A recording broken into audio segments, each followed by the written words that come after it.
I am no longer accepting offers on Jordan Montgomery. Sorry, that window has closed. We're talking about Monty's second Cactus League start and how well it went. We're also talking about some heartbreaking roster cuts that occurred and why they occurred. Most importantly, though, my dog, Ryan Thompson, is stopping by to talk about all sorts of things, including the 2025 season, his thoughts on who should be the closer, and so much more about this Diamondbacks team. Don't you go anywhere. We're starting in 30 seconds.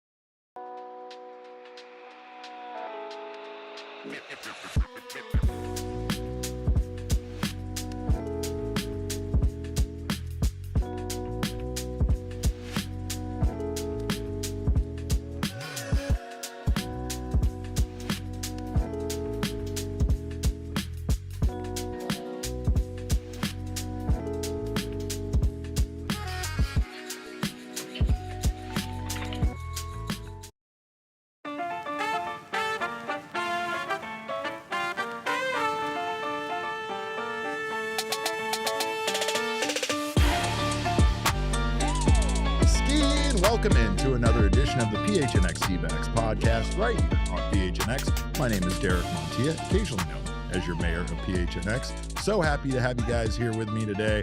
It was a beautiful day for baseball out at Salt River Fields, and it was a beautiful day to see one Jordan Montgomery on the mound pitching for the Diamondbacks. We have more on his start. We also have more on the roster cuts that were made today that are a little bit devastating, especially to certain parties in this office, and so much more. But the big thing is Ryan Thompson is stopping by, my dog, and your, I guess, submarine pitching reliever here from the Arizona Diamondbacks, who we've all come to know and love, will be stopping by to talk about so much. So we don't have a lot of time because Ryan gave us a ton of his. Did want to talk, of course, about the Diamondbacks winning today. A quick game out there at Salt River Fields. I don't hate that. Diamondbacks end up beating the Rockies by a score of 1-0. Lourdes Gurriel scored the only run today, or at least got the only RBI. He was 2 for 3 today with that one RBI. So really good time to see Lourdes kind of back. But the big story, of course, was how was Jordan Montgomery going to fare in just his second Cactus League start? Well, things did not start well for one Mr. Montgomery, but Gumby bounced back like he does, and he did a good job in this one of, after walking his first batter and giving up a single, getting a double play, getting a strikeout that dotted the bottom edge of the strike zone. It was challenged with the ABS system, and of course, it was overturned. He got that strikeout. Not a bad day out there for Jordan Montgomery. But before we get to that, I did want to let you guys know, of course, the best way to get home from Salt River Fields is using Waymo. Make sure to use Waymo wherever you go. They'll always get you home safely. Big shout out, of course, also, I'm forgetting my guy on the ones and twos, Kevin Thomas, a.k.a. Large Intimate. Good to see you today, Kev. Wish you could have been out there with me. I was sitting on the grass for a little while, and it was just the best. It was the best day to be out there watching baseball. Just a beautiful day for it. You know, it's every day around this time of year, I think, is a beautiful day for baseball, Derek. I also wish I could have been out there. No, I'm gonna tell you, it's gonna get hot fast. I'll tell you. I said this time of year. Hoodie season is over. I mean like next week. Next week. Put away your hoodies because 96 is right around the corner, and I hate it. But again, it was a beautiful day to be out there, especially watching Montgomery do what he did on the mound. He went 2 2/3 innings. He gave up 3 hits, no earned runs. He walked 1 and struck out 2. As far as his pitches go, his velocity on his fastball still isn't really there. He's averaging about 90 miles per hour, which is down from what he was averaging last year, around 91. And that was down a lot from what he was averaging the year before, which was, I believe, 94.1 miles per hour on his fastball. So there's some big concern as far as the velocity drop on his fastball. However, he hasn't had a lot of starts this spring, and I think he's still ramping up to be ready for opening day. And obviously, he's not going to be in the discussion for opening day starter, but it did feel very much like he is solidifying, and today's start helped him do that, solidifying that spot in the rotation. We talked to Montgomery after the game. He talked a little bit about how he felt out there, and he talked about what was working with it for him, which is his sinker. He was getting some good velocity on that. Here's what Monty had to say. How did you kind of feel it went out there today? Felt good. Got a lot of ground balls, threw more strikes, and felt pretty good. Jordan, are you where you want to be at this point? I wouldn't say I am, but getting closer every time I go out there. What makes it? I mean, I know you started with the left index finger injury. Where are you now? Do you feel like in your progression? You just got to get built up and comfortable out there. You got a lot of soft contact today. Do you feel like you were locating and shaping pretty much the way you wanted to? Sinker was really good today. Feel a couple good curveballs. Of course, the best curveball was changed from a strike to a ball. But it's getting there. Threw a good changeup in that first inning strikeout. But sinker was really good. It's a little bit of a relief just getting this outing behind you after everything that's been going on the last few weeks. Not really. I've never lost confidence. I know I'm a good pitcher. Just part of it. Sometimes spring training will speed up on you. You put some guys on base early. What was the biggest difference for you this time in working out of some of that trouble compared to the first outing? Just continue to throw strikes, trying to get in better counts. Jordan, I think it was 40 pitches today. What's the realistic build-up for you? Like a week for next outing, one after that, where you think you could be? I haven't talked to Cap yet. Probably 50, 60. Still plenty of time for you to get ready, you think, for first turn through the rotation? Yeah, I mean, I got one more go, and then can go from there. Jordan, Torey said today that roles haven't necessarily been solidified. Oh, yeah. There's a lot of things there that Jordan Montgomery doesn't seem concerned about in regards to his start today, and obviously he had himself a very good outing. But we've talked a lot about what's going to happen with this final spot in the starting rotation, and obviously that's something that he can't really control the final decision ultimately, but what he can control is his outings. He did seem confident. He did seem like he was looking a bit more like his old self. And I mean, when I say old self, I say prior to some of the bad starts that he had last year, and obviously his last Cactus League start.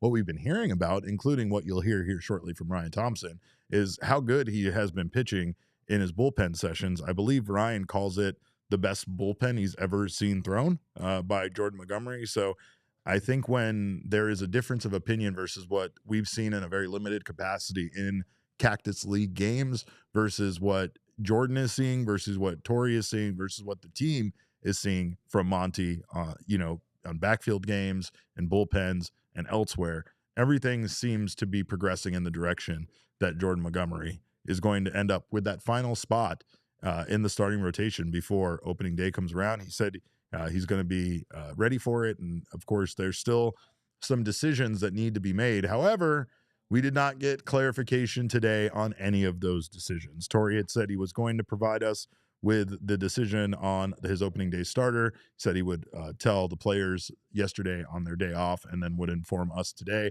That has been moved back to tomorrow. Torey did tell us that he would have a decision for us on the opening day starter. Not a lot of teams don't have their opening day starter out there. That's something that's interesting is when you look at the lineups for opening day, the starting pitcher for both teams are filled in for most of the major league teams in baseball, right? The Diamondbacks are now like one of the last teams to essentially, make that decision, right? I feel like, again, a big part of the reason for that is perhaps, in my opinion, speculating, the decision is leaning towards Corbin Burnes being the pitcher that they go with. I say this because I feel like if the decision was to go with Zach Gallen, there would be no ill will, no hurt feelings, nothing on, Corbin Burnes' side coming into this organization as a new pitcher that he wouldn't start on opening day. I don't feel like that would phase him in the slightest bit, so you could make that decision easily. However, if you're going with Corbin Burnes, I feel like with Zach Gallen, you want to handle it correctly. You want to handle it in the best way. Either way, it doesn't matter. The Diamondbacks have two guys that are fully qualified and fully capable of going on opening day, and that's a very exciting thing. What Torey was asked about today, though, that was very interesting. He was asked about if perhaps with the roster cuts that the Diamondbacks made today, if the two pitchers who don't end up in the starting rotation could end up in the bullpen. And Torey said that that's a possibility. So from this perspective, it could be a Jordan Montgomery and a Ryan Nelson, or Brandon Pfaadt and a Ryan Nelson ending up in the bullpen instead of either any of the guys being sent down to Triple-A. So I think a bit of that has to do with obviously who they go with in the starting rotation. Should they go with Brandon Pfaadt? Jordan Montgomery isn't being sent down, and there's a good chance that maybe they even keep Ryan Nelson around. They do have an extra spot in the bullpen due to the roster cuts that they made, and those roster cuts today involved one Jordan Lawlar and one Drey Jameson being optioned to Triple-A Reno. And Kevin, I'm not a fan of these decisions. Like, I knew that they were coming. I knew especially Jordan Lawlar. I talked about it the other day when we made our comparison graphic, that Jordan Lawlar was the one that they valued more, but wanted to see get everyday reps. And that's what plays into this so much. The same thing with Drey Jameson.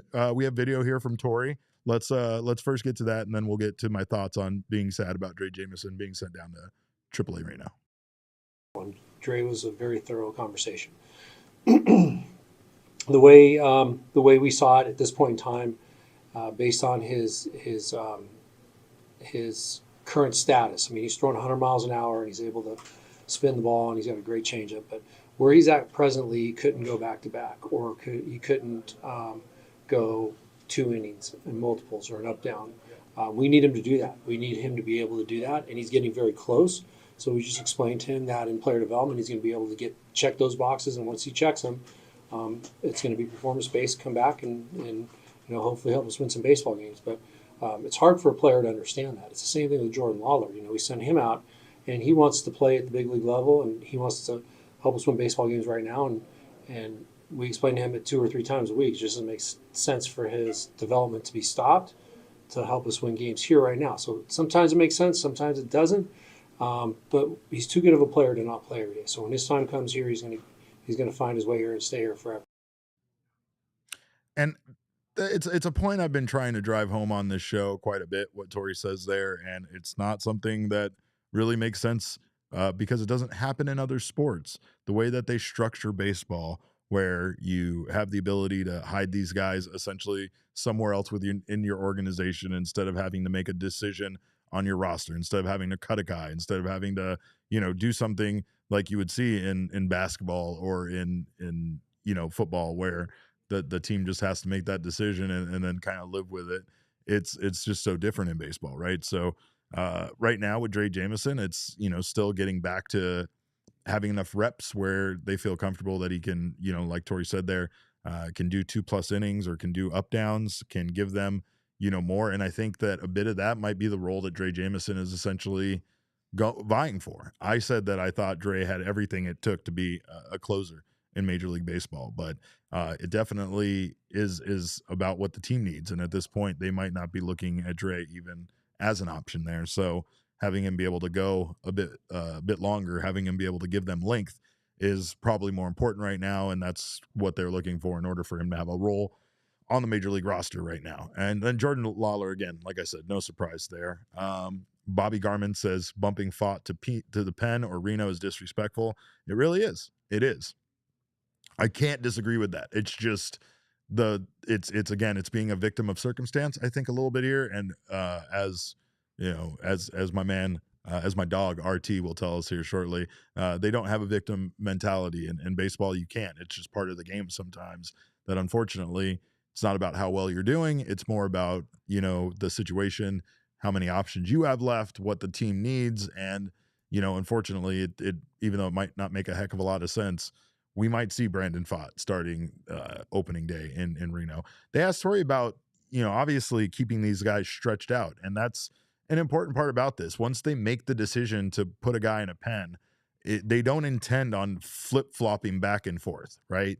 They don't intend on, making that decision for a short period of time and then adding them back to the starting rotation should something happen. So I would not be surprised to see a roster move made where either Brandon Pfaadt or Ryan Nelson are optioned to Triple-A Reno. And it's just a fact of the situation. Abby says Pfaadt, the anchor of the whole rotation last year. Yeah, by far the most consistent. And you could make a case for Ryan Nelson that, once again, at one point for a stretch, he was the best pitcher in the starting rotation. So all of this is unfortunate. All of it sucks, but it's also part of having a stacked roster like the Diamondbacks do. So if we're going to spin it and try to be a little bit more positive than dwelling on the fact that these decisions do suck and we don't want to see them made. This Diamondbacks team is very, very good, and it feels like 2025 is just one of those seasons that could be very special for this team. They will need it because we just saw the Dodgers sweep the Cubs in Tokyo for the Tokyo series. I like that. I like that series happened. I liked what happened in Tokyo with everything, the pageantry, everything.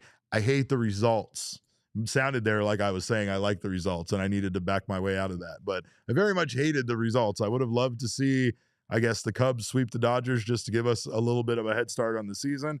Also, the Diamondbacks open their season up against the Cubs, so I don't want to see them coming in red hot, playing with a ton of confidence either. I'm conflicted based on this, but overall, yeah, there was an Ohtani home run that wasn't a real home run that they called a home run, and they're going to always act like was a home run, and we all know it wasn't a home run. But if that's the way we're going to start this crap off this season, I'm not looking forward to, all of this. But it was a great celebration of baseball, and I did really dig just so much of it. The fans in Japan are just they're just amazing, and it's an incredible environment, and I would love to see more games like that here, not only in Major League Baseball, but specifically for the Arizona Diamondbacks. And we are also going to talk about some changes, some new things coming to Chase Field, and maybe what my favorite new food item might be. And it was as surprising to me as it might be to you. But Ryan says Shohei should be in jail, and I agree with that for multiple reasons, not just on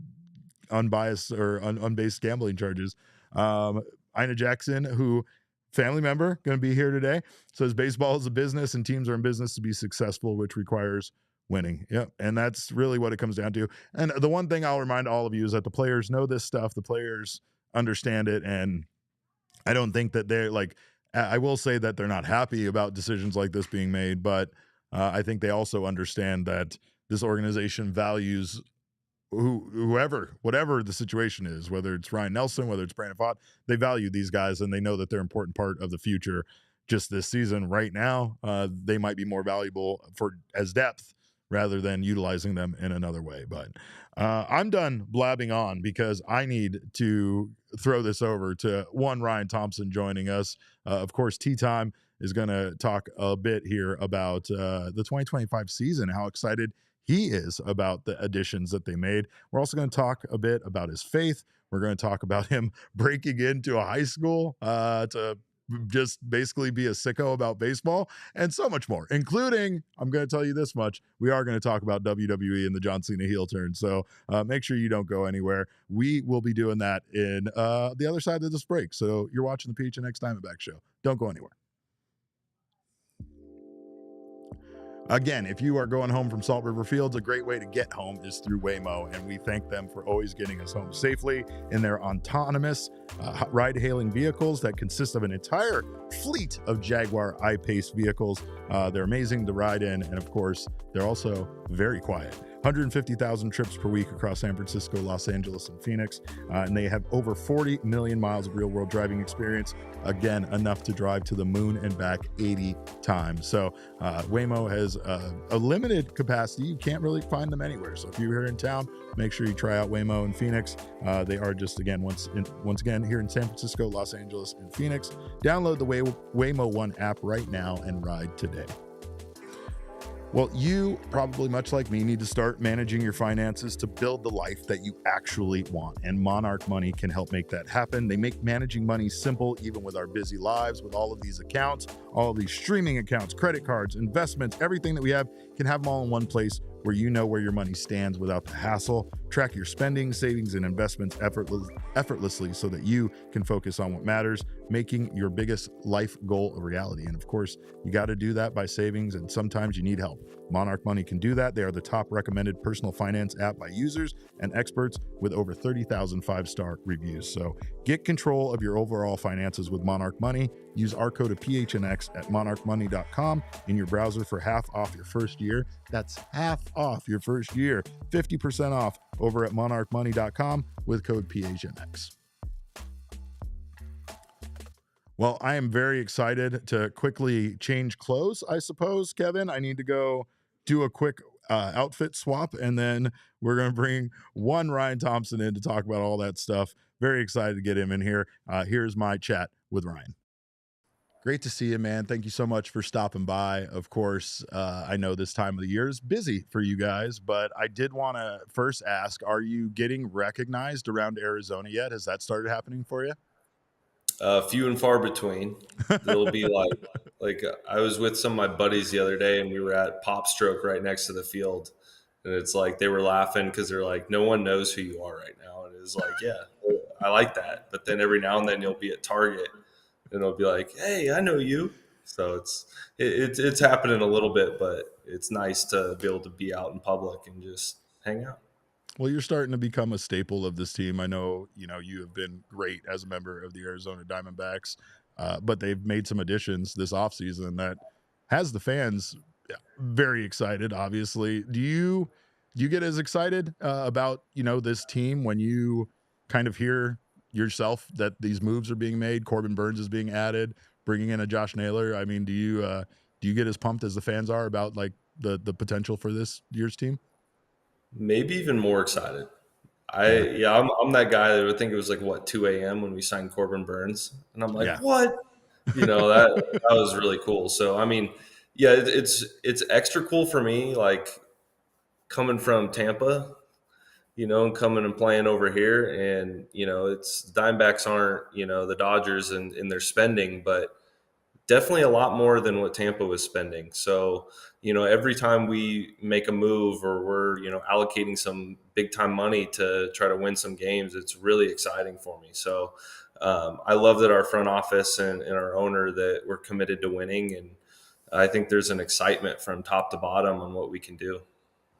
And I mean, obviously, yeah, like Corbin Burnes, it was a surprise to all of us. And you said you were up at 2 a.m. when that happens, right? Like, I feel like that speaks volumes to you guys that are on the team, that they're going out and they're adding somebody of his caliber to a squad like this, or again, replacing someone like Christian Walker, who's very hard to replace, with a Josh Naylor, and trying to not only, I guess, keep this team as competitive as it's been over the last 2 seasons, but continue to improve this team.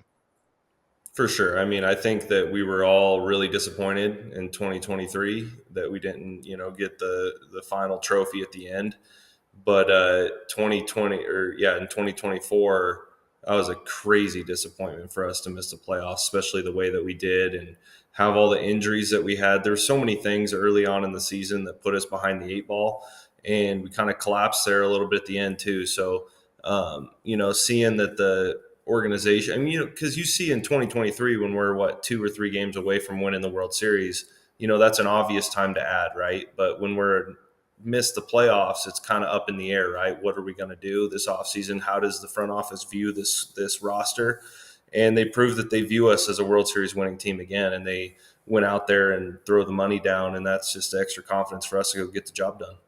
Especially when last year was, arguably an improvement, right? The offense was number 1 offense in baseball, and you guys won more games. It's just the desired result isn't making the playoffs, and it really doesn't matter how many games you win at the end of the day if you're not making the playoffs. That's, especially after what happened in 2023, that has to be the most disappointing factor, right? Is that you guys did what you did in 23, and you feel like at any point just give this team a chance, and you guys can do it again. Yeah, I think this year we just need to not leave it up to the last couple days. I think it'd be nice to maybe clinch with like a week or so left in the season. That would be nice. I remember in 2023 there was maybe a fly ball dropped in Chicago that got us in. Yeah, and we kind of got swept by the Astros in the last series, and we still got in. And then last year, obviously, we all know what happened with the play-in or the the doubleheader rain out series or whatever. Yeah. That was a disaster. So this year, I would love to clinch before the last series. That would be nice. That would be great. It would be great to not wait until that point. And I mean, I know Torey's talked about it, but that was a painful moment for you guys as a team to have to, watch that last doubleheader happen, kind of not having control of your fate, over your own fate, but watching the other 2 teams kind of almost amicably split games. Like it felt like, I mean, it was crushing to the fans, but I'm sure to you guys all being there together, it was fairly devastating. It was, but we don't have a victim mentality. We did it to ourselves. Like the whole situation was a disaster. Should never have happened that way. I will say that till the end of time. But we did it to ourselves. We put ourselves in a bad position, and we knew going into that doubleheader, it wasn't likely that one of those teams was going to win both games. It was just, we can't put ourselves in that situation if we're going to be a championship team.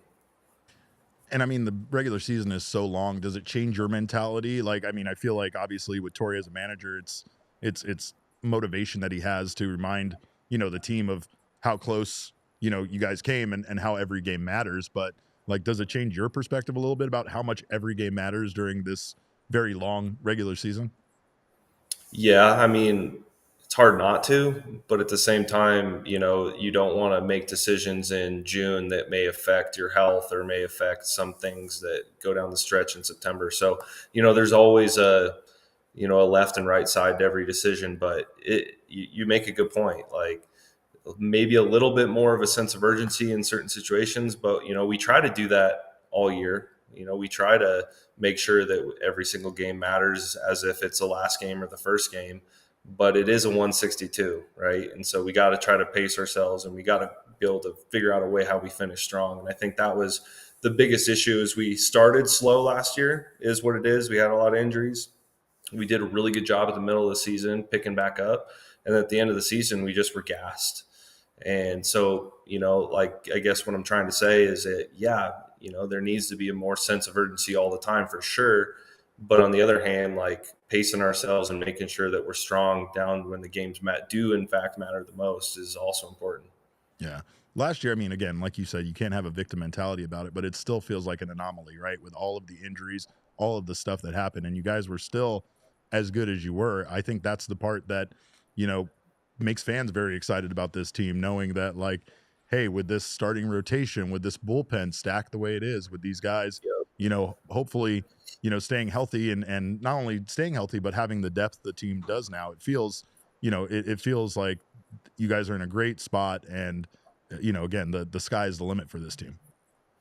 Yeah, I agree. And I'll say too, just speaking on the behalf of the bullpen, that last year didn't quite go how we wanted it to. And with the whole Sewald injury to start the year, and then we had the closer kind of by committee for a while. And I don't think any of us really did that great of a job in that role. But a lot of us got opportunities in that role. And a lot of us got to feel what it was like to be the closer for a hot minute. And no matter what the decision is made on who it's going to be, I think everybody is going to be better off because of that. If you're throwing the fourth inning and then you're expected to throw the ninth, that's a difficult task. But if you're throwing the ninth inning and then you're asked to throw the fifth, it's a little bit easier to do that. It's just a difference in adrenaline. It's a difference in confidence. It's a difference in a whole bunch of things. And so having a bunch of guys in our bullpen, 5 or 6 guys that have had experience throwing in the highest of leverage, that's just going to help us this season for sure. Yeah. And I mean, I know we've talked about this, and I know, I've personally spoke to you and your teammates about how much, I guess, a sense of, I guess what your job is going to be that night, where you were going to stack up in the bullpen, that was all. There was just a sense of knowing what you were going to do every single day once Paul Sewald was added to this team. And the question is still kind of up in the air there about who's going to be the closer this year. Do you feel like that's important to have one guy be a closer, and does that help the rest of the bullpen kind of fall into place as to what everyone's job is going to be? Or do you feel like having the versatility of those guys, having that high leverage experience, kind of gives Torey that option to utilize you guys based on matchups and as he sees fit? Again, it's hard to say. I think that it's clear that in 23, when Sewald was our anchor, that our bullpen was firing on all cylinders. Absolutely. But I think, last year we saw down the stretch when we were kind of using Puck against the highest leverage lefties, and then maybe using Martinez or myself or Ginkel or whatever against the highest leverage righties. That was very effective at times as well. So for me, I think it makes the most sense to have as much established roles as possible, just because the preparation in the bullpen's hard, and not knowing when you're going to pitch is hard. And our job's hard. So we know that going in, and we're big boys, we can handle it. But I do think established roles helps everybody.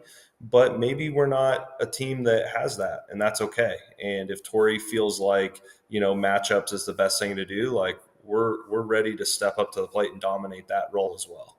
Well, and it just makes logical sense to me that having, that versatility instead of having that one guy that you go to no matter what every game in the ninth inning logically makes sense. But then in the terms of baseball and history, the closer role is what it is because you kind of need a special kind of mentality to be that closer.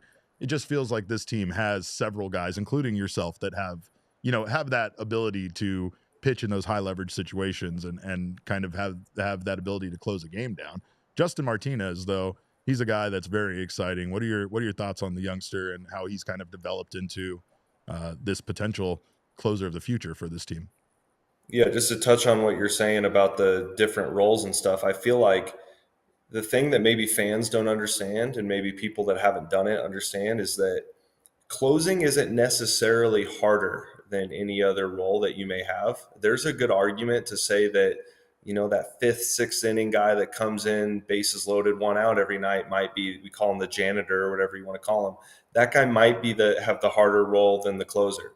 Never knows when he's going to pitch. He might throw two, he might throw one, he might face all lefties, might face all righties. His job is to keep the game within reach. That job may be more difficult, but it's just different, right? So when you go in and you're the closer today versus the seventh inning, your approach needs to change slightly, right? The adrenaline and the intensity in the air is just slightly different. And so you need to be able to control your breathing and stuff like that a little bit different.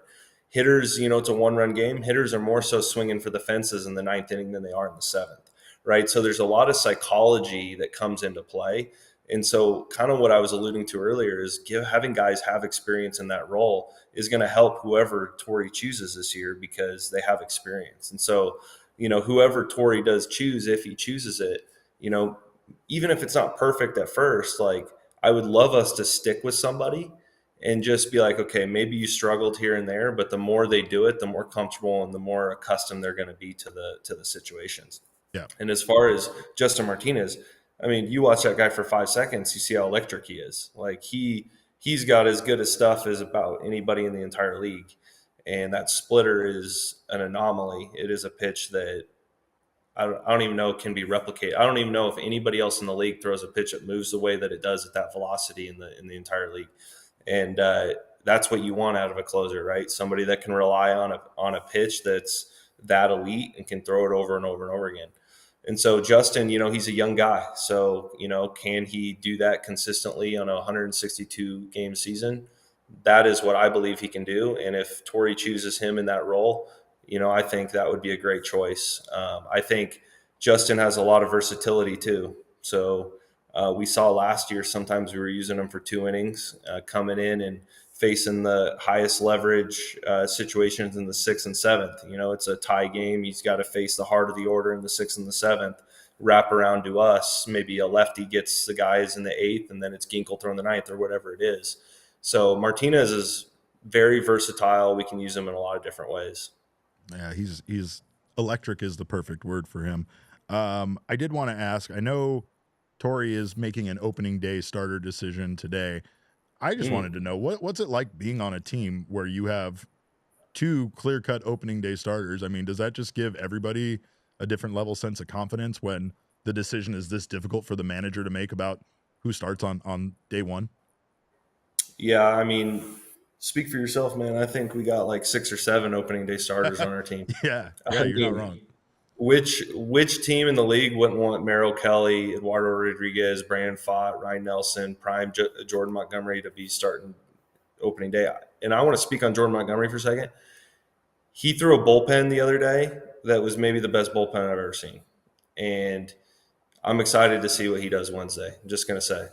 He really enjoyed his time with you guys in the bullpen. I mean, we talked to him a bit in the clubhouse, and a couple of times last year, I remember him saying, like, how much he just liked hanging out with you guys down there. Forget about the start, whether you're starting or in the bullpen or whatever.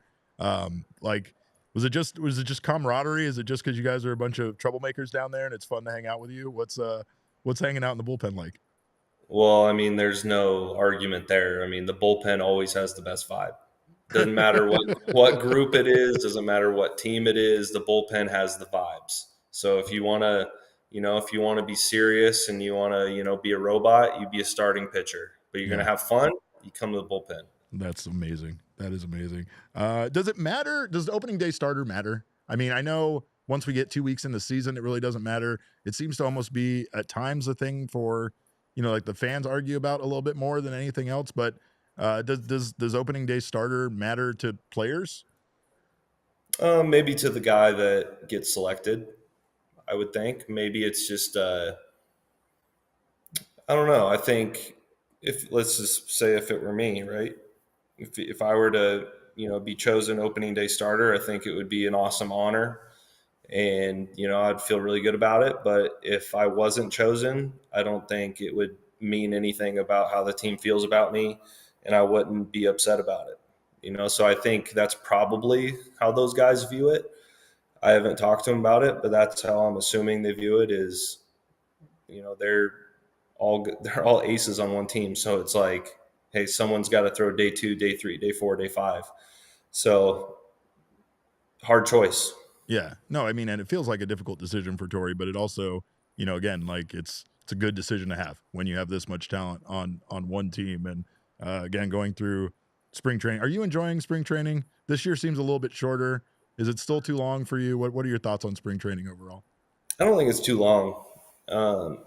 I think that it's maybe a little early, a little fast. I don't know. Like it was weird to me that we started and we had games like 5 or 6 days after we reported. Yeah. I thought that was weird too.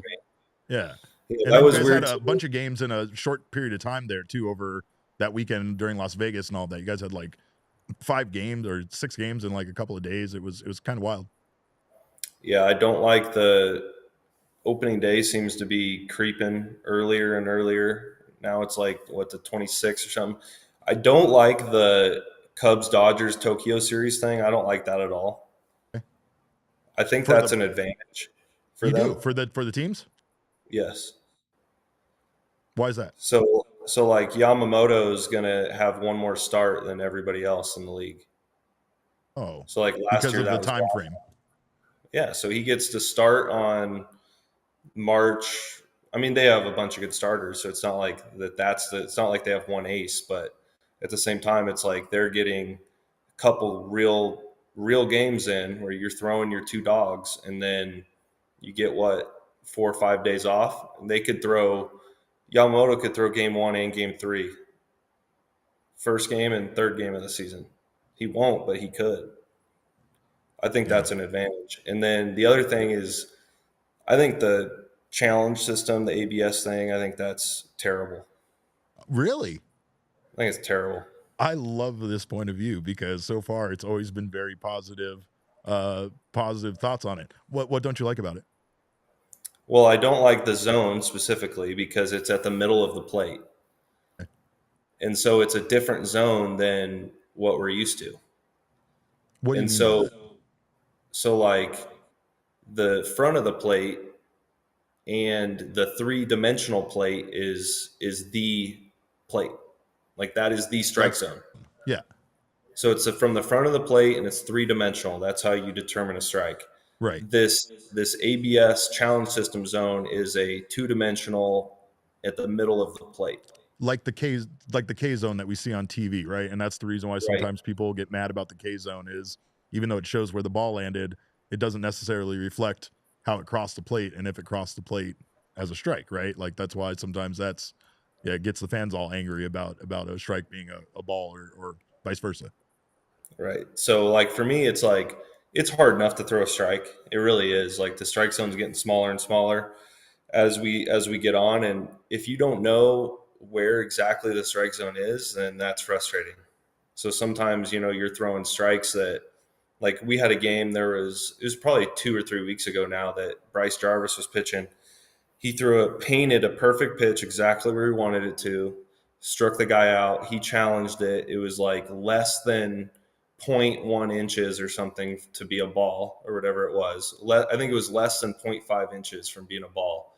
So now he ends up walking him because it was 2-2, then it was 3-2, and he walked him. and then the inning ended up getting out of hand, whatever. And then he gets his report back the next day, and it shows the pitch as a clear-cut strike. Oh, man. And so it's that's like, got to be frustrating. We can't trust the zone because we don't know exactly where it's at. Like, he executed that pitch to perfection, and it screwed him. And, I just think that there's a lot more to pitching than what people think of, just like, okay, here's this square zone and you throw it in the thing. There's a lot more to it, and earning strikes and sequencing well and throwing the pitches exactly where you want it to is part of the game. Like, if you're getting an umpire to call a strike because you earned that because of the way that you've been pitching and you've been inching them out, like that's been part of the game for a very long time. And, maybe it's a bias from a pitcher, but it's like, if you're a hitter and you got 2 strikes and the pitch is less than 0.5 inches from being a strike, swing the bat. Yeah.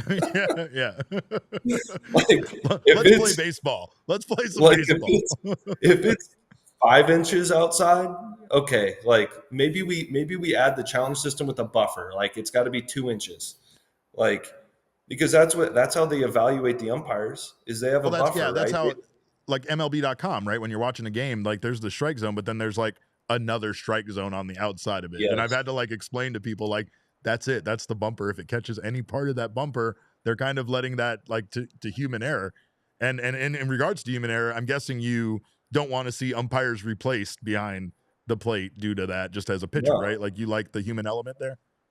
100%. And that's my point, is like, there's no hitter. Like, I'm sorry if you're a hitter out there and you think that your eye's that good.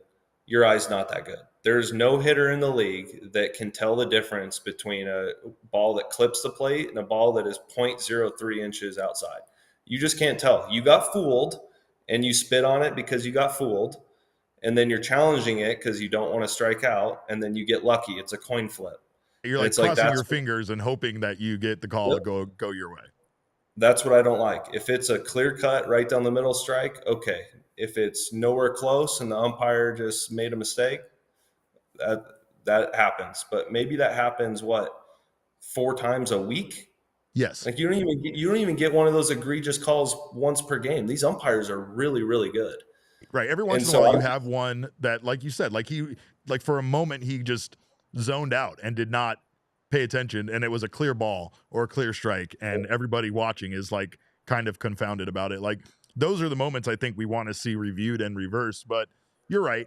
I mean, this is going to get down to kind of like with football reviews, where they're like zooming in on the toe on the sideline to see if there's any kind of, and it's like, come on, man. I mean, I get it when someone steps out, but if you're going to say his shoelace grazed the out of bounds and then call him out of bounds there, we're kind of overusing this technology and abusing it a little bit, right? But I know that, like, honestly, the ABS system has been something that a lot of people have been excited about, or the change to baseball, but it does feel like they're changing a lot of stuff. Like, it feels like once they started making changes to the game, it kind of opened the door for them just to, continue making these changes. They were trying out the system to see if batters cross the front of the plate as well in fall ball last season, and reviewing that to see. Yeah, like it felt that for me felt like a bit much. Like, I was like, we're getting into an area where we're just going to be able to challenge everything. Yeah, it's going to be Wii baseball in 8 years. Watch. I mean, come on. And it's like they're getting way too cute with these rules too. Like, because they're testing everything in Triple-A, right? So right. Like, I spent a little bit of time in Triple-A a couple of years ago when they were first starting to start these rules, and so the pitch clock and all that stuff. So like in the big leagues, the clock is like 2 minutes and 20 seconds in between innings.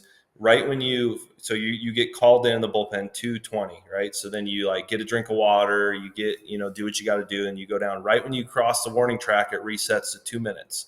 So no matter what stadium you're in, no matter what the situation is, you'll have 2 minutes when you cross the warning track. So then if you jog like excessively slow, then that's on you. That it's 2 minutes. That's fair. A little fast if you ask me, but it's fair. In Triple-A, they start the 2 minutes and 20 seconds or 2:15 or whatever it is, right when the third out is made and the other team's still on the field, and there's no resetting the clock. Yeah. And so some of these stadiums, it's like these AAA stadiums, like you're up in like section 300 and you got to go down all these stairs, and then you're like sprinting out the mound out of breath, and you got 52 seconds left and you can't throw another pitch after like 40. And it's like, they just say, well, tough, that's the rule. And it's like, well, okay, well, let's just get hurt in AAA. Right. So the game can be finished 90 seconds faster. Yeah. As if getting to the major leagues isn't already tough enough. Let's go through this kind of thing. Right. What was getting called up like for you? Was that something like, how did that go for you? Was that a difficult process? Did you find it kind of something that, like, I'm not sure how many times you got called up and went back down, but how was that like for you? Like the first time? Yeah, the first time. The first time was kind of crazy. My story's kind of long and windy, but to kind of cut it down a little bit. This is the podcast. Podcasts get long and windy, so you go ahead. But no, I'm totally interested in this. How did this go down? And that's where we're going to stop it for right now, because we have more from Ryan Thompson on the other side of this break, including this insane story about what he had to do during the pandemic in order to stay ready for his major league debut. Don't you go anywhere. It gets fun. We're talking more with Ryan on the other side of this break. You're watching the PHNX Diamondbacks show. Well, big shout out to All Pro Shades for sponsoring our interview here with our dog, Ryan Thompson, and also for always shading us during the sunny times of the year. We've talked to you already. I've spoken to you about how hot it's going to get. But go look at your weather app right now. Those bright sunny days of 90 plus temperatures are right around the corner. You want to make sure you're ready for them. And you can extend your outdoor living space with a custom fit awning from our friends at All Pro Shades. They have roll down patio shades that block the sun and can keep your patio up to 20 degrees cooler. They can also replace and fix most old and outdated patio shades and motorized awnings. So give them a call, see if they can fix up your outdoor space, because we all want to spend more time outside. It's beautiful right now, but not for long. So make sure to call them. They've been in business here in the Valley for 20 years, and they are licensed, bonded, and insured. Call them at 623-204-1476 or visit All Pro Shades Concepts now to schedule your free estimate. And of course, whatever the moment, it's never ordinary. Over at Bet365, we got some crazy soccer tournament going on with Owen and the soccer boys over there, or football. I don't know how they want me to call it. But of course, you can make live in-game betting more fun with Bet365, and you can make tournaments like this more fun with Bet365. Get down right now on the new customer offer, where you can receive $150 in bonus bets. And also with the NBA, don't forget about their early payout offer, where you are a winner if your team goes up by 20 points or more, regardless of the outcome. Not only will your bets be marked as winner, but same game parlay and parlay selections will be marked as winners as well. Whatever the moment, it's never ordinary at Bet365. Again, new customers right now get that $150 in bonus bets when you sign up and bet $5.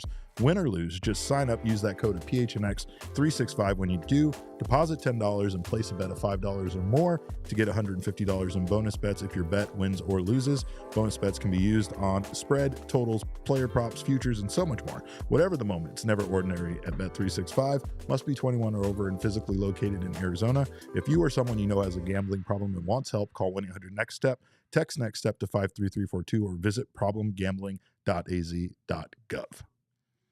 Well, I know you guys don't want to hear from me anymore. So let's get Ryan Thompson back here, and let's get some more from him on breaking into a high school so that he can stay ready for his major league debut.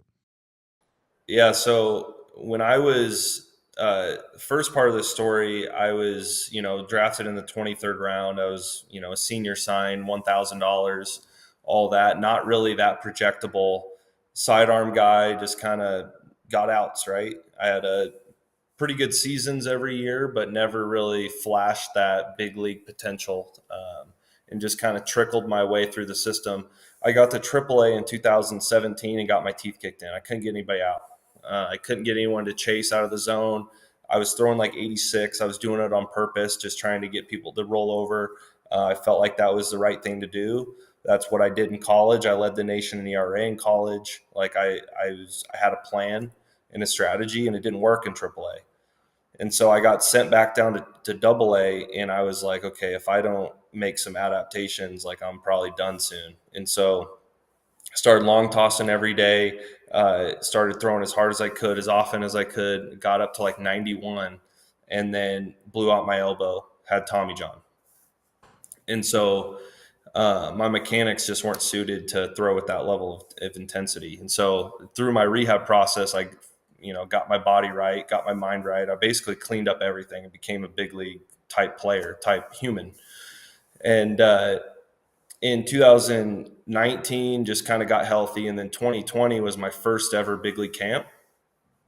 And I showed up, and I was kind of a non-roster invite that the team didn't really know much about, because when I had my TJ, I was with Houston. And then I got minor league Rule 5 to Tampa Bay. And then I had my first big league camp with Tampa Bay like a year later. So they didn't really know much about me. But I got my first big league camp invite, and had pitched a couple games, and I was pitching really well. Like I was dominating first 3 or 4 innings. And so they started using me more and more to get more looks. They started throwing me like early in the games to face the big league guys. And I was just like dominating the Braves, the Orioles, the heart of their lineup. Like they're dudes. And so the team was like real excited about me, and they're like, okay, like there might be something here, but there's no spots on the roster or anything, but like we like what we see. And so, I feel like I'm this close, right? Like all this work I've been putting in this close. And so I'm like getting real excited, and then COVID happens, and good old 2 weeks to stop the spread, right? And so, and so all of a sudden it's like, I felt like I was this close. And then I have to go back to Oregon, and I'm just sitting there like trying to figure out what to do. And I just kind of had this moment where, a lot of my teammates and a lot of people throughout the league were just kind of scared of the virus. We're kind of just sitting around, just kind of like biding their time, waiting to hear what's going to happen. And I was just like, I can't do that. Like I was this close to making my dream come true. Like I have to push, keep pushing. And I was in Oregon. That's like, that's big time liberal, like wear your mask, like restaurants are closed, like PT clinics are closed. Yeah. High schools are like everything shut down. And so I had to get creative. And my mom was a PE teacher. And so I tried to like work out at the high school and just kind of like sneak in there. And the athletic director there was like kind of like hunting me and like kicking me out. Like, you can't be in here, like whatever, like against. And so I was just like, all right. So I would wait until like 1 a.m, and I would go into my mom's purse and I would steal her PE keys. And I would drive and I would park like a quarter mile away from the high school, and I would walk to the high school, and I would like basically break into the high school, and I would work out pitch black. I wouldn't turn on any lights. I didn't want anyone to know that I was there. And I would do all my workouts at 1 a.m. And me and a couple other guys, Adley Rutschman was one of them. He's also from Oregon. And we would get together and we'd like sneak on these fields like near Portland, and we would do live BPs twice a week. And I had a PT guy that I knew that was his name's Kent Morimatsu. He's awesome, and he was willing to meet with me and do like PT outside and do all this stuff. And so I basically had everything I needed. And by the time that spring training started back up in July, or I think it was end of June, like I was better and more ready than anyone else. Like we showed back up, and everyone else was like, oh, this is my first time playing catch in 2 months. Like, oh, my arm's killing me. I haven't had any PT in 2 months. And I'm like sitting here. I'm just like, what, do you guys not care? Like, I've been grinding every day for the last 2 months. Like, yeah. And just being resourceful and not letting yourself get sedentary during something like that. Like the world literally stopped. So it's kind of hard to figure it out. But I mean, yeah, I think like obviously being so close to your goal had to be the hugest motivation, right? Like yep. you and I mean, was there a point during that time where you thought that maybe other people weren't doing that stuff, so that you were kind of gaining an advantage by, just yep. being out there and keeping active? Yep. The world stopped, but I didn't, and by the time we showed back up, like I forced Tampa Bay's hand. Like there were some other things that happened that helped me. Like Colin Poche he ended up needing Tommy John. He blew out his elbow in that little summer camp session. And so that opened up a 40-man spot, which was a spot that I would take. And the different rules, like it went from like a 25-man roster to a 28-man roster.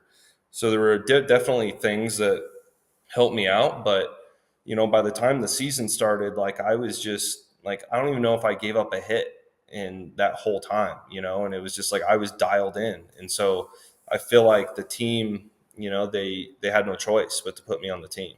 And it was kind of fun too, because the other guy that was competing with me for that final spot on that team was John Curtis, who's in camp with us right now. Yeah. So me and him go way back with just like, because me and him were like we were grinding. Like me and him were like hard competition. We knew it was either me or him for that last spot. And there was a lot of respect between me and him for just going through that season together. And then he got up that year too, pretty early on, and he had a great year, and we went to the World Series together that year. So yeah, when I got my call to make my debut, or I got the call up, it was a little bit different, right? But I knew that because it was COVID, so it's not like I had the whole like meeting in the office, because we weren't allowed to do that. So I was like kind of on the field, and I wasn't even like, because we broke up into two places. So there was like the Port Charlotte group, and then there was the Tampa group, and they were broke up into two, and I was in the Port Charlotte group. And we were doing like PFPs one day, and I just remember like, opening day is like coming up, so a decision's going to be made. And I saw like the coaches kind of like convening, and I was just kind of like thinking like, oh, I wonder if they're talking about me, or if they're talking about me. And I was just like, oh, just don't even think about it. And so I start like jogging in to go to the clubhouse, and then I hear him be like, hey, Thompson, like, come here. And I was just like, oh my God, is this happening? And I like come over, and they had Eric Neander and Kevin Cash on the FaceTime, and told me I made the team on FaceTime. And it was a little different. Most people don't get told on FaceTime, but it was pretty cool having everything, kind of come full circle. But it was, that whole first year was like my longer story is with my faith, and how that first year, how I was so cold and ruthless to make my dreams come true. And then I did make them come true. And I went all the way to the World Series and had an amazing season and made a name for myself. And I was standing there in the World Series looking around the stadium and just kind of being like, this is it. And just not feeling the fulfillment that I thought I would get. And it's such a blessing for me to experience that and have that moment with the Lord, because it's like very similar to what Solomon writes about in the book Ecclesiastes. You ever get a chance to read it? Like Solomon accomplished everything he had ever wanted in his life. And he realized that, man, the world doesn't offer what I'm looking for. And so that led him to kind of like realize that it's like, okay, like, your relationship with the Lord is what offers that fulfillment. Like this world is the cup that always runs dry, always needs to be refilled. And Jesus is the cup that always stays full. And so that was like such a huge moment for me in my career to like still be pursuing my career with everything I got, but just know that that lie, that lake is really just a mirage, and it's not going to give you that euphoria that, that this is my life's purpose. It's awesome. Being in the major leagues is amazing, and pitching in the World Series is the most amazing thing I've ever done. But it doesn't offer you what the world wants to trick you into thinking it does. Right. It's like championships and other things, right? We have people at times act like, your team not winning a championship, is the worst thing that's ever happened. And I can understand the disappointment of getting to the World Series and coming in, coming up just short like you guys did. But what I've noticed, much like yourself, like I've noticed that there's not this appeasement because fan bases want a championship. Maybe every once in a while there is, right? But for the most part, it's almost like you win a championship and then it's right on to what's the next thing that's going to make me happy? Like, bring me another championship, bring me more success, bring me more, because you don't really get necessarily that fulfillment out of just that one season being the success and coming up as the top team, right? So And I know how important your faith is to you. I know that you have a lot of kind of hats you wear and you have a lot to balance. Is it difficult, especially being a professional wrestling fan? Is it difficult to kind of balance all of this stuff out in your life and kind of go through what is essentially one of the hardest sports seasons to go through, right? It's the longest marathon of any sport. Yeah, it's difficult. It's difficult, but it makes it easier at the same time. Like, I'm a guy that is I'm not addictive. I don't have an addictive personality, but I have an obsessive personality. So it's like, I don't need things. Like, I'm not like, I don't have to have it. But if I'm into something, if I'm, putting myself in a position to chase something, or if I'm going to be a part of something, like, I am all in. I cannot be half in. And so with baseball, that can get me in trouble. And so if I don't have other tasks elsewhere, then I can get a little bit too caught up in baseball. And that's not a healthy lifestyle, especially in a game of failure, in a game where, you're performing or not performing on national television every night. You can really overthink things. And my faith has obviously helped me unbelievably through all of it. But, me being in seminary school, getting my master's in theology has really, really helped me, because I have wins that are not attached to the baseball field. So whenever I work hard and I complete a paper, or, I'm studying, or I'm pursuing something else, like, that helps me kind of compartmentalize the different aspects of my life.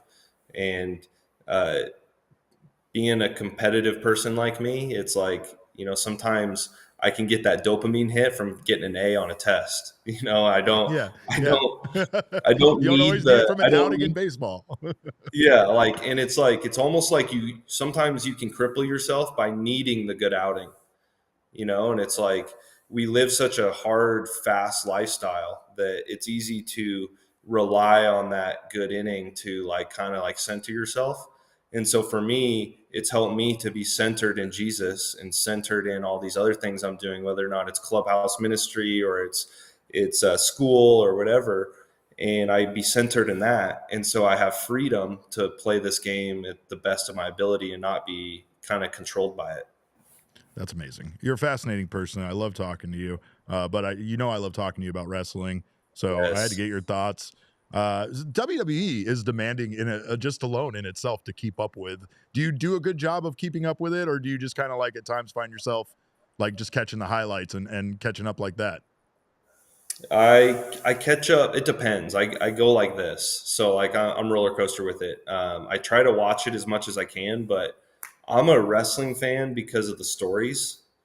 And me too. And I love I appreciate the beauty of wrestling that people might not understand. I appreciate the skill set that it takes, not just the moves, but the ability to control the crowd and the ability to get over, and a lot of the little things that they can do that dictates whether or not that they're a superstar being over with the crowd, or if they're a nobody that gets released.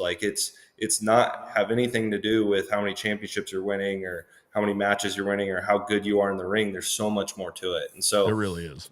So for me, I can really dive into these things by either watching recap videos, or I can read about it, or Bleacher Report usually does a really good job putting out a report on, they grade the matches and tell you what happened. So I can do that. But WWE is just killing it right now. So good. It's incredible. It's so good. Yeah. So I try to watch it as much as I can, especially the pay-per-views. I'm kind of off of AEW right now. I liked them for a while. There was a 2-3 year stretch where I was really into it, and just kind of not for me right now. It's because, once again, it comes back to the storytelling, right? This situation with John Cena right now kind of captivating the world obviously extends beyond just wrestling because of how big of a star he is, right? But it's the uniqueness of it. It's the fact they did the thing that we as wrestling fans have been waiting so long for them to do. And I mean, again, it's hard it's honestly hard to beat some of the moves they're making and storylines that they're, going with as well. But you also have the fact that AEW hasn't done as good of a job like building their own stars, which they had plenty of, and those guys have already started jumping ship to WWE, but there's also, I guess, like, I'm with you. I can actually fast forward through a considerable amount of the wrestling itself because I am here for the drama. I am here for the storyline stuff. I am here to see John Cena single out some kid in the front row and say that he's part of the toxic relationship that he has with the fans. What are your thoughts on what, John Cena's been doing? This has been amazing to see. Well, the coolest part to me about WWE and how they've just been dominating wrestling lately is that, like, we live in this era, the social media era, where information just gets out so fast, so easily. Yeah, it really does. They're still surprising us. They're still doing things that shocks us, and they're doing such a good job of like not letting these dirt sheets get this information. And that, like, I hate spoilers, but if they're out there, I want to know them. Like, I'm the exact same way. I'm only human. I can't resist knowing, but I don't want to know. Don't ruin it for me. I don't want to know the ending of the movie before I go see it in the theater. That's what happens with these spoilers, right? Like, so much so that the John Cena, The Rock segment, they had it scheduled at Elimination Chamber for like before the main event, and then they moved it to afterwards because they obviously had to, and that was the plan the whole time. But they had to lie to everybody, like in production and everything, just to kind of keep that moment a secret so that it didn't get out. And again, it's moved the world. It's like one of those times at WWE now, just like when The Rock showed up last year around WrestleMania time, it feels like, you're seeing it on ESPN, you're seeing it talked about on local news here. Like, it really is one of those things that brought WWE back into like the pop culture world and has everybody paying attention. Absolutely. And, that John Cena heel turn was like, I always thought it was a possibility, but I thought no way. Like, no way to actually pull the trigger. And I knew that they were going to do something crazy that night. So I was thinking, maybe Cody does turn heel, even though I think that would be a bad business decision. But I think they made the right choice. And then having Cena do what he did, was it last night? Yeah, it was yesterday. And have him come out and not give the fans what they wanted, right? Yeah. Like, he went full Willy Wonka. Yeah, you don't get nothing. You don't get new entrance music. Yeah. You don't get what you want. You don't get a new outfit because I don't want you to like me. And it's like, I don't want you to be happy. I don't want you to experience enjoyment based on me. Like, that's the beautiful art of wrestling is like, man, it would be so easy to turn him into Hollywood Hogan Cena. And then all of a sudden everyone loves him. It's like, because he's cool now. Like, he's got this darkness to him. He's cool. Now everyone's like cheering for Cena to beat Cody. And it's like, that's not what WWE wants. And so for them to, right. The eating out of the palm of his hand, right? Like that segment, the not speaking, setting the mic down, going to leave the ring, like the way he had that crowd in Belgium just absolutely just frothing at the mouth. You know what I mean? Like that's a talent that not everybody has, and it's something that he hasn't really had the chance to really exhibit, right? Like he's always kind of done it the opposite way, where he's trying to get the crowd hyped or excited, and he's a master at what he does. I think the biggest thing that's disappointing is that, like, this is the last year for him, and this might be the best, at least most intriguing form of John Cena that we've ever seen. But also, it gives me plenty to talk about with you in the clubhouse, and I'm thankful for that more than anything. We were kicking around the idea of Dave Bautista joining their little threesome, like him in there. Yeah. I liked your idea of The Miz wanting to be a part of the group, but then them not letting him in. That's a great idea. That's fantastic. But again, man, I appreciate you so much. We are very thankful to have you here as a member of the Arizona Diamondbacks, and I look forward to chatting with you more. But I've taken up way too much of your time, so I appreciate you stopping by. But we'll definitely have you on in the future for sure. Anytime, man. You're my dog. You want me on? I'm here. It's my dog. Ryan Thompson, appreciate you. Tea time. All right, buddy. Tea time out. Tea time out. Well, I do appreciate him giving me more time of his than I deserve, and I know he's a busy man. So thankful for him stopping by, especially on their day off, right? They don't get a lot of days off around here, especially this time of the year, Kevin. So very thankful again for Tea Time stopping by. Of course, we do have just a few more things to talk about in regards to my favorite items that are going to be new at Chase Field in 2025. Don't you go anywhere. You're watching the PHNX Diamondbacks show. Of course, big shout out to Circle K. I stopped by there on my way back to the office because I was this close to running out of gas, and I know where I go to save money on gas and also save money on snacks. They got $3 meals over there at Circle K. They have all sorts of ways to save you money. You can save money, most importantly, by joining the Inner Circle, which you can do for free right now. Join the Inner Circle for free by downloading the Circle K app today. Terms and conditions do apply at participating locations. Visit CircleK.com for details. When you do, you'll save 25 cents off per gallon on your first 5 fill-ups. You'll save 3 cents per gallon every day after that. And coming up here, we got another round of Inner Circle Fuel Days, including March 27th. Mark your calendars for that to go fill up your car. Then also April 10th and April 24th. Inner Circle members save 40 cents per gallon from 6 a.m. to 11:59. So make sure to keep your eyes open for that. Also, May 6th is the Circle K Big Giveaway. Customers can enter to win big prizes, cash, and more. Visit CircleK.com/big-giveaway.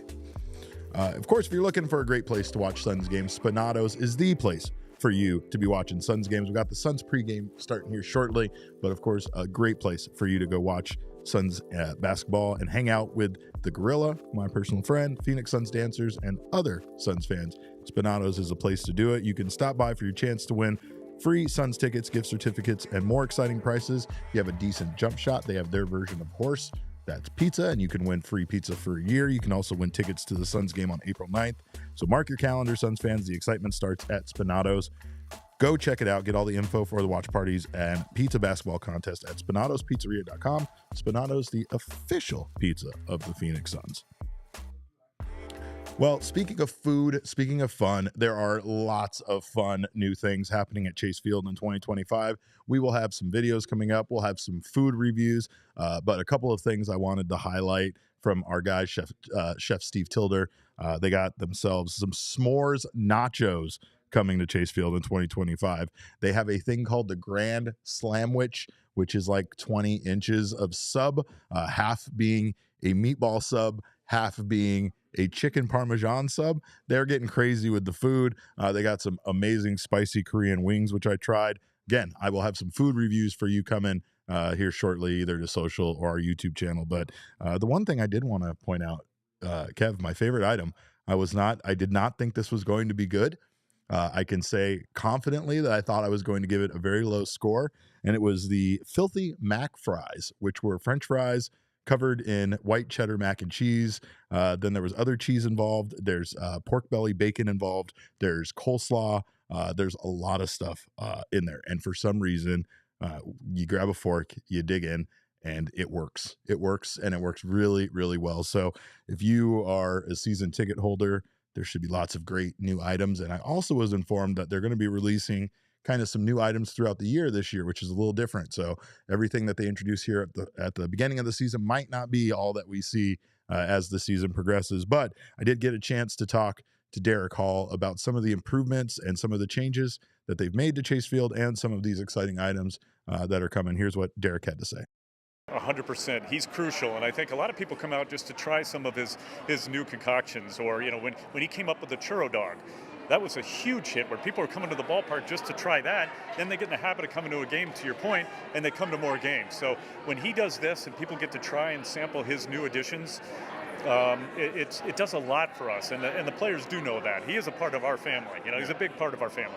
Well, and it's been exciting also to see, obviously, the roof get fixed, as you mentioned, and things like that. But, I mean, I feel like things are rolling in the right direction for this building to make sure you guys can do everything that you want to do to improve that fan experience here. I certainly hope so. You know, we got through the House with our legislation. Now we got to get through the Senate and then get the governor to sign it. But we're going to put hundreds of millions in this ballpark ourselves. Having a private partner, private-public partnership with city, state, and county is very important. It's critical for this building that is a public asset. But we've already put over $200 million in this building, you know, more than taxpayers, and we're willing to do that again. But we do need that partnership, and we're going to make this place state-of-the-art, which our fans deserve. Well, I know everybody everybody already loves the lights and the show when the closer comes out and all that, so things are great. But I do need to ask you the most important question. What's your favorite food item that he introduced this year? Well, I think that big old chicken parm and meatball creation, I mean, that who doesn't want to eat that, right? But I also I'm a sucker for corn dog nuggets. And now upstairs at Sandlot Snacks, you're going to have corn dog nuggets and mac and cheese bites for kids. Whoa. And they're going to get to make their own self-serve cotton candy. Cotton candy and popcorn machines. They get to pull their own. So that's going to be a lot of fun as well. Yeah. Can I get down on that? Can I? All right. You're a kid. I appreciate you, man. Yes, they're going to have self-serve cotton candy machines for children. And when I say children, I mean me, is what I really mean. So a lot of fun things to be happening over there at Chase Field, and a lot of improvements still happening to that ballpark to make that fan experience better for all of us, those of us that work there and those of you that go there for games. So very excited to see that, and very excited to see them continue to improve that building as time goes on. But we've gone on, again, much like Ryan Thompson, I've taken up way too much of your time. So we appreciate you guys so much. You can follow me at Twitter. I'm on Twitter. I'm at Cap_Caveman. I'm also on Instagram sometimes.